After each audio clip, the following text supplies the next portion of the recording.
ದ್ವಾದಶ ರಾಶಿ ವೀಕ್ಷಕರಿಗೆಲ್ಲ ಸ್ವಾಗತ. ಇದೇ 2026 ಆಗಸ್ಟ್ 12ನೇ ತಾರೀಕು ಬುಧವಾರ ದಿನದಂದು ಅಮಾವಾಸ್ಯ ದಿನ.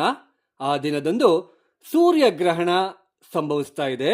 ಆ ದಿನದಂದು ಸೂರ್ಯ ಕರ್ಕಾಟಕ ರಾಶಿ ಆಶ್ಲೇಷ ನಕ್ಷತ್ರದಲ್ಲಿ 25 ಡಿಗ್ರಿಯಲ್ಲಿ ಸಂಚಾರವನ್ನು ಮಾಡ್ತಾ ಇದ್ದಾರೆ. ಕೇತು ಸಿಂಹ ರಾಶಿ 6 ಡಿಗ್ರಿಯಲ್ಲಿ ಮಖ ನಕ್ಷತ್ರ ಸ್ವ ನಕ್ಷತ್ರದಲ್ಲಿ ಕೇತುವಿನ ಸಂಚಾರ ನಡೀತಾ ಇದೆ. ಆ ದಿನದಂದು ವೆರಿ ಕ್ಲೋಸ್, ಇನ್ನೇನು ಹತ್ತಿರಕ್ಕೆ ಸೂರ್ಯ ಮತ್ತು ಕೇತು 10ರಿಂದ 11 ಡಿಗ್ರಿಯಲ್ಲಿ ಗೋಚರ ಆಗ್ತಾ ಇರ್ತಕ್ಕಂಥದ್ದು.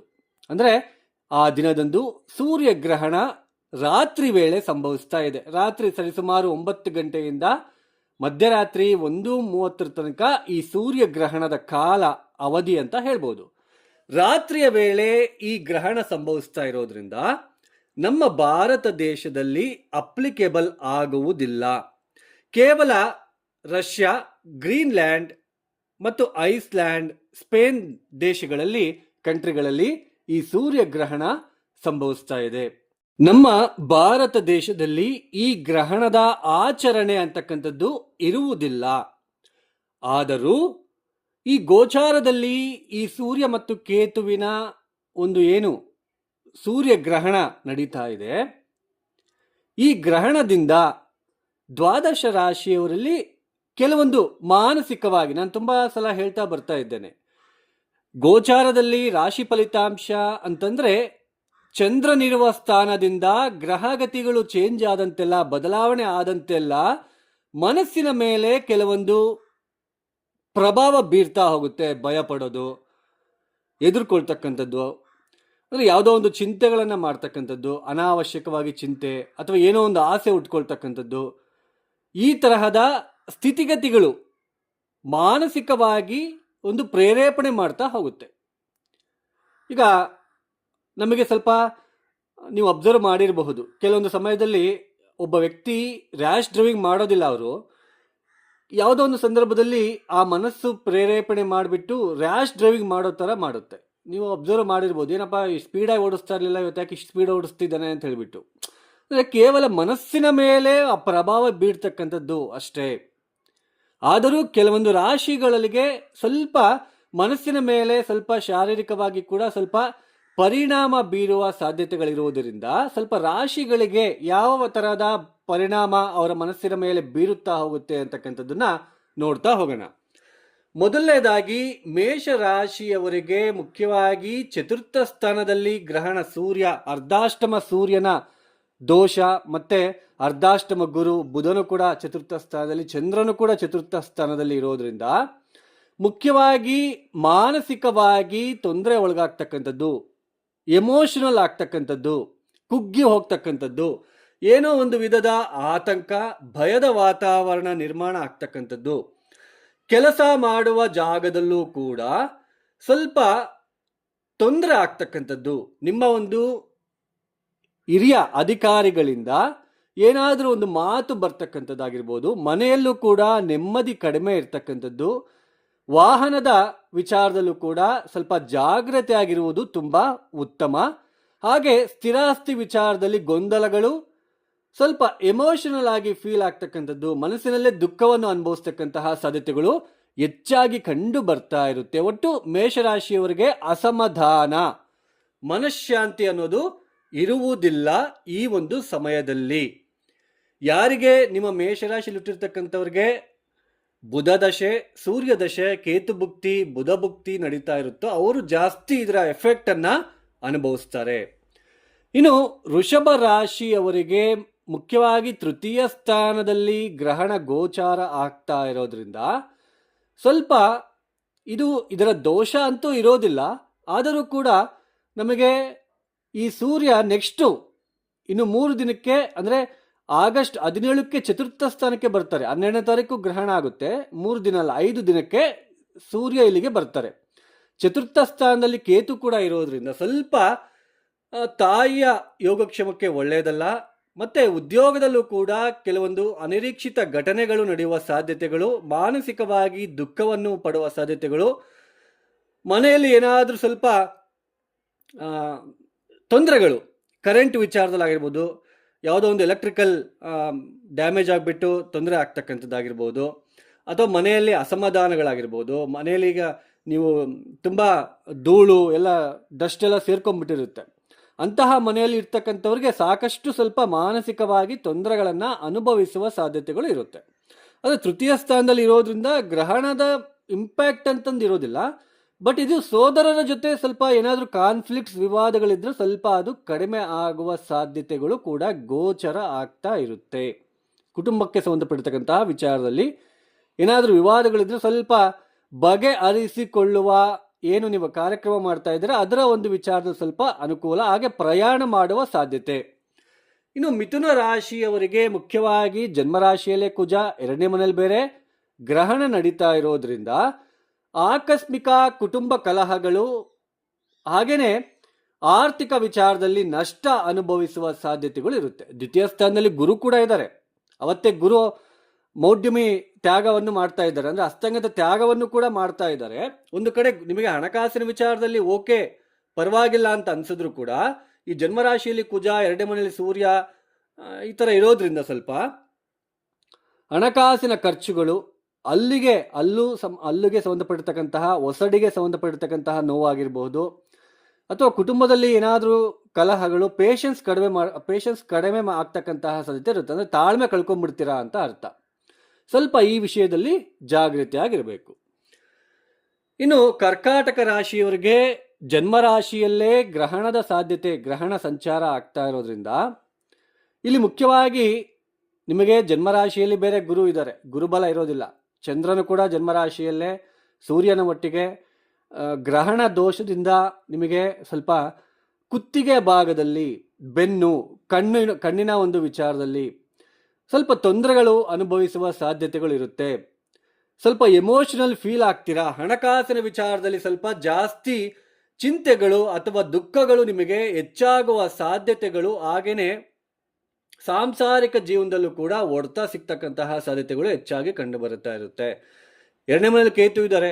ಸೊ ಕುತ್ತಿಗೆ ಅಥವಾ ಬೆನ್ನು, ಸ್ವಲ್ಪ ಕುತ್ತಿಗೆ ಪೇಯ್ನ್ ಬರ್ತಕ್ಕಂಥದ್ದು, ಕಣ್ಣಿಗೆ ಸಂಬಂಧಪಟ್ಟಿರ್ತಕ್ಕಂತಹ ತೊಂದರೆಗಳು, ಕಣ್ಣಲ್ಲಿ ನೀರು ಬರೋದು ಅಥವಾ ಕಣ್ಣು ಕೆಂಪಗಾಗೋದು ಅಥವಾ ಕಣ್ಣಲ್ಲಿ ಏನೋ ಒಂದು ಡ್ಯಾಮೇಜ್ ಬರ್ತಕ್ಕಂಥದ್ದು, ಈ ತರಹದ ಒಂದು ಸೂಚನೆಗಳು ಕರ್ಕಾಟಕ ರಾಶಿಯವರಲ್ಲಿ ಕಂಡು ಬರ್ತಾ ಇರುತ್ತೆ. ಹೆಚ್ಚಾಗಿ ಹಣಕಾಸಿನ ವಿಚಾರದಲ್ಲಿ ತುಂಬ ಕೊರಗು ಅನ್ನೋದು ಹೆಚ್ಚಾಗ್ತಾ ಹೋಗುತ್ತೆ. ಇನ್ನು ಸಿಂಹ ರಾಶಿಯವರಲ್ಲಿ ಹುಟ್ಟಿರ್ತಕ್ಕಂಥವ್ರಿಗೆ ನೋಡಿ, ಜನ್ಮರಾಶಿಯಲ್ಲಿ ಕೇತು ರಾಶ್ಯಾಧಿಪತಿ ವ್ಯಯಸ್ಥಾನದಲ್ಲಿ ಗ್ರಹಣ ದೋಷ ಕ್ರಿಯೇಟ್ ಆಗ್ತಾ ಇರೋದ್ರಿಂದ ಅನಾವಶ್ಯಕ ಶತ್ರುತ್ವ ನಿಮ್ಮ ಮೇಲೆ ಬರ್ತಕ್ಕಂಥದ್ದು. ಅನಾವಶ್ಯಕವಾಗಿ ಏನೋ ಒಂದು ಮಾತಂದ್ಬಿಡ್ತೀರಾ, ನಿಮ್ಮ ಮೇಲೆ ಶತ್ರುಗಳು ಕಾಯ್ತಾ ಇರ್ತಾರೆ, ಏನಾದರೂ ಮಾಡಬೇಕು ಇವನಿಗೆ ಅಂತ ಹೇಳಿಬಿಟ್ಟು ಸ್ವಲ್ಪ ಶತ್ರುತ್ವ ಹೆಚ್ಚಾಗ್ತಕ್ಕಂಥದ್ದು. ಹಣಕಾಸಿನ ದುಂದು ವೆಚ್ಚಗಳು ಹೆಚ್ಚಾಗುವ ಸಾಧ್ಯತೆಗಳು ನಿಮಗಾಗಲೇ ಮನಸ್ಸಿನಲ್ಲಿ ಆಗಲೇ ಪ್ರಭಾವ ಬೀರ್ತಾ ಇರುತ್ತೆ. ಭಯ, ಆತಂಕ, ಏನೋ ಒಂಥರ ಖರ್ಚುಗಳು ಜಾಸ್ತಿ, ಯಾವುದು ಬೇಡ ಅಂತ ಅನ್ನಿಸ್ತಕ್ಕಂಥದ್ದು, ಈ ತರಹದ ಸಿಚುಯೇಷನ್ ಜಾಸ್ತಿ ಇರುತ್ತೆ. ಹಾಗೆ ಶೀತ, ಸ್ವಲ್ಪ ಕುತ್ತಿಗೆ ಭಾಗದಲ್ಲಿ ನೋವು, ನಿದ್ರಾಹೀನತೆ, ಸ್ವಲ್ಪ ಸ್ಟ್ರೆಸ್ ಅಂತ ಅನ್ನಿಸ್ತಕ್ಕಂಥದ್ದು, ಈ ಭುಜ, ಕೈ ಭಾಗದಲ್ಲಿ ಸ್ವಲ್ಪ ಪೇಯ್ನ್ ಅಂತ ಅನ್ನಿಸ್ಕೊಳ್ತಕ್ಕಂತಹ ಸಾಧ್ಯತೆಯೂ ಕೂಡ ಹೆಚ್ಚಾಗಿ ಕಂಡು ಬರ್ತಾ ಇರುತ್ತೆ. ಇನ್ನು ಮುಂದಿನ ಒಂದು ರಾಶಿ ಕನ್ಯಾ ರಾಶಿ. ಕನ್ಯಾ ರಾಶಿಯವರಿಗೆ ಲಾಭಸ್ಥಾನದಲ್ಲಿ ಗ್ರಹಣ ಆಗ್ತಾ ಇದ್ರು ಕೂಡ ಜನ್ಮರಾಶಿಯಲ್ಲಿ ಶುಕ್ರ ಮತ್ತೆ ದಶಮ ಸ್ಥಾನದಲ್ಲಿ ಕುಜನ ದೃಷ್ಟಿ ಶುಕ್ರನ ಮೇಲೆ, ನೀಚ ಶುಕ್ರನ ಮೇಲೆ ಬೀಳ್ತಾ ಇರೋದ್ರಿಂದ ದಾಂಪತ್ಯ ಸುಖಕ್ಕೆ ಧಕ್ಕೆ, ದಾಂಪತ್ಯ ಸುಖದಲ್ಲಿ ಅಸಮಾಧಾನ, ಸಂತಾನದ ವಿಚಾರದಲ್ಲಿ ಖರ್ಚುಗಳು ಜಾಸ್ತಿ. ಅಂದ್ಕೊಂಡಿರೋ ಮಟ್ಟಕ್ಕೆ ಇಲ್ಲಿ ಲಾಭಸ್ಥಾನದಲ್ಲಿ ಗ್ರಹಣ ಆಗ್ತಾ ಇರೋದ್ರಿಂದ, ಪಂಚಮ ಭಾವದ ಮೇಲೆ ದೃಷ್ಟಿ ಆಗ್ತಾ ಇರೋದ್ರಿಂದ ಅಂದುಕೊಂಡಿರುವ ಮಟ್ಟಕ್ಕೆ ಲಾಭದ ಗಳಿಕೆ ಇರುವುದಿಲ್ಲ. ನೀವೇನು ಅಂದ್ಕೊಳ್ತಾ ಇದ್ದೀರಾ, ಇಷ್ಟು ಲಾಭ ಬರಬೇಕು ಅಥವಾ ಇಷ್ಟು ಸ್ಯಾಲ್ರಿ ಬರಬೇಕು ಅಂತ, ಅಲ್ಲಿ ಸ್ವಲ್ಪ ಅಂದ್ಕೊಂಡಿರೋ ಮಟ್ಟಕ್ಕೆ ಲಾಭದ ಗಳಿಕೆ ಅನ್ನೋದು ಇರುವುದಿಲ್ಲ ಅಂತ ಅರ್ಥ. ಸಂತಾನದ ವಿಚಾರದಲ್ಲೂ ಕೂಡ ಸ್ವಲ್ಪ ಸ್ಟ್ರೆಸ್ಗೆ ಒಳಗಾಗ್ತಕ್ಕಂಥದ್ದು, ಉದ್ಯೋಗದಲ್ಲೂ ಕೂಡ ಸ್ವಲ್ಪ ಸ್ಟ್ರೆಸ್ಗೆ ಒಳಗಾಗುವ ಸಾಧ್ಯತೆಗಳು, ಮೇನ್ ದಾಂಪತ್ಯ ಸುಖದಲ್ಲಿ ತೊಂದರೆಗಳು. ಇನ್ನು ತುಲಾ ರಾಶಿಯಲ್ಲಿ ಹುಟ್ಟಿರ್ತಕ್ಕಂಥವ್ರಿಗೆ ನೋಡಿ, ದಶಮ ಸ್ಥಾನದಲ್ಲಿ ನಮಗೆ ಸೂರ್ಯಗ್ರಹಣ, ನವಮ ಸ್ಥಾನದಲ್ಲಿ ಕುಜ ಬೇರೆ. ಅಂದರೆ ಹಣಕಾಸಿನ ವಿಚಾರದಲ್ಲಿ ಪ್ರಗತಿ ಇರುವುದಿಲ್ಲ.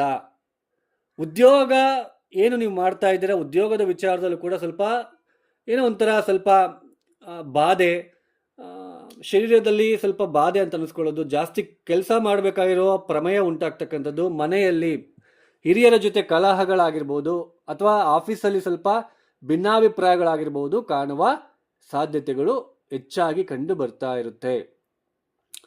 ಆದರೆ ಹೊಸ ಉದ್ಯೋಗಕ್ಕೋಸ್ಕರ ಯಾರೆಲ್ಲ ಪ್ರಯತ್ನ ಪಡ್ತಾ ಇದ್ದೀರಾ, ಉದ್ಯೋಗ ಸಿಗುವ ಲಕ್ಷಣಗಳು ಕಂಡು ಬರ್ತಾ ಇರುತ್ತೆ. ಇದನ್ನ ನೆನಪಿಟ್ಕೊಳ್ಳಿ. ಇನ್ನು ವೃಶ್ಚಿಕ ರಾಶಿಯಲ್ಲಿ ಹುಟ್ಟಿರ್ತಕ್ಕಂಥವ್ರಿಗೆ ಈ ನವಮ ಸ್ಥಾನದಲ್ಲಿ ಸೂರ್ಯನ ಗ್ರಹಣ ಆಗ್ತಾ ಇರೋದು, ರಾಶ್ಯಾಧಿಪತಿ ಅಷ್ಟಮ ಸ್ಥಾನದಲ್ಲಿ ಇರೋದು ಸ್ವಲ್ಪ ಈ ಆರೋಗ್ಯದ ವಿಚಾರದಲ್ಲಿ, ಎಸ್ಪೆಷಲಿ ತಂದೆಯ ಆರೋಗ್ಯ ಕ್ಷೇಮಕ್ಕೆ ಒಳ್ಳೆಯದಲ್ಲ. ಹಣಕಾಸಿನ ವಿಚಾರದಲ್ಲಿ ಅಷ್ಟೊಂದು ಪ್ರಗತಿ ಅಂತ ಕಾಣಿಸ್ತಾ ಇರೋದಿಲ್ಲ ಸ್ವಲ್ಪ. ಆಮೇಲೆ ಪ್ರಯಾಣಗಳು ಜಾಸ್ತಿ ಮಾಡುವ ಸಾಧ್ಯತೆಗಳು ಹೆಚ್ಚಾಗಿ ಕಂಡು ಬರ್ತಾ ಇರುತ್ತೆ ಈ ಸಮಯದಲ್ಲಿ. ಹಾಗೆಯೇ ಸೋದರರ ಜೊತೆ ಕೂಡ ಸ್ವಲ್ಪ ಭಿನ್ನಾಭಿಪ್ರಾಯಗಳು ಕಂಡು ಬರುವ ಸಾಧ್ಯತೆಗಳು ಹೆಚ್ಚಾಗಿ ಇರುತ್ತೆ. ಕುಟುಂಬದಲ್ಲಿ ಅನಿರೀಕ್ಷಿತ ವಾಗ್ವಾದ ವಿವಾದಗಳು ಕೂಡ ಆಗುವ ಲಕ್ಷಣಗಳು ಕಂಡು ಬರ್ತಾ ಇರುತ್ತೆ. ಹಾಗೆಯೇ ಈ ಉದ್ಯೋಗದ ವಿಚಾರದಲ್ಲಿ, ನಿಮ್ಮ ಪತಿ ಅಥವಾ ಪತ್ನಿಯ ಉದ್ಯೋಗದ ವಿಚಾರದಲ್ಲೂ ಕೂಡ ಅಸಮಾಧಾನ ಅಂತ ಹೇಳಬಹುದು. ಇನ್ನು ಧನುಸ್ಸು ರಾಶಿಯಲ್ಲಿ ಹುಟ್ಟಿರ್ತಕ್ಕಂಥವ್ರಿಗೆ ಅಷ್ಟಮ ಸ್ಥಾನದಲ್ಲಿ ಸೂರ್ಯನ ಒಂದು ಗ್ರಹಣ, ಇದು ತುಂಬ ಕೌಟುಂಬಿಕ ಆರ್ಥಿಕ ವಿಚಾರದಲ್ಲಿ ಸ್ವಲ್ಪ ತೊಂದರೆ ತಾಪತ್ರಯಗಳು ಹೆಚ್ಚಾಗ್ತಾ ಹೋಗುತ್ತೆ. ಹಣಕಾಸಿನ ವಿಚಾರದಲ್ಲಿ ಜಾಸ್ತಿ ತಾಪತ್ರಯಗಳು, ಕುಟುಂಬದಲ್ಲೂ ಕೂಡ ಸ್ವಲ್ಪ ತೊಂದರೆ ತಾಪತ್ರಯಗಳು ಹೆಚ್ಚಾಗ್ತಾ ಹೋಗುತ್ತೆ ಅಂತಲೇ ಹೇಳಬಹುದು.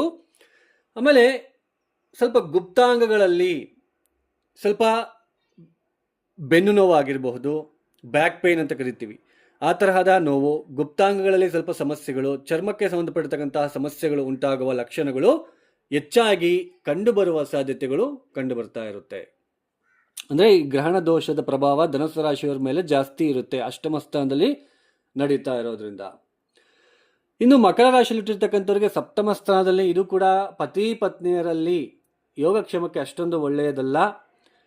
ಹಾಗೆಯೇ ಸುಸ್ತು ಅಂತ ಅನಿಸ್ತಕ್ಕಂಥದ್ದು, ನಿಮ್ಮ ಹತ್ತಿರದ ಸಂಬಂಧಿಗಳ ಜೊತೆ ಭಿನ್ನಾಭಿಪ್ರಾಯ ಜಗಳಗಳು ಉಂಟಾಗುವ ಸಾಧ್ಯತೆಗಳು ಹೆಚ್ಚಾಗಿ ಕಂಡು ಬರ್ತಾ ಇರುತ್ತೆ.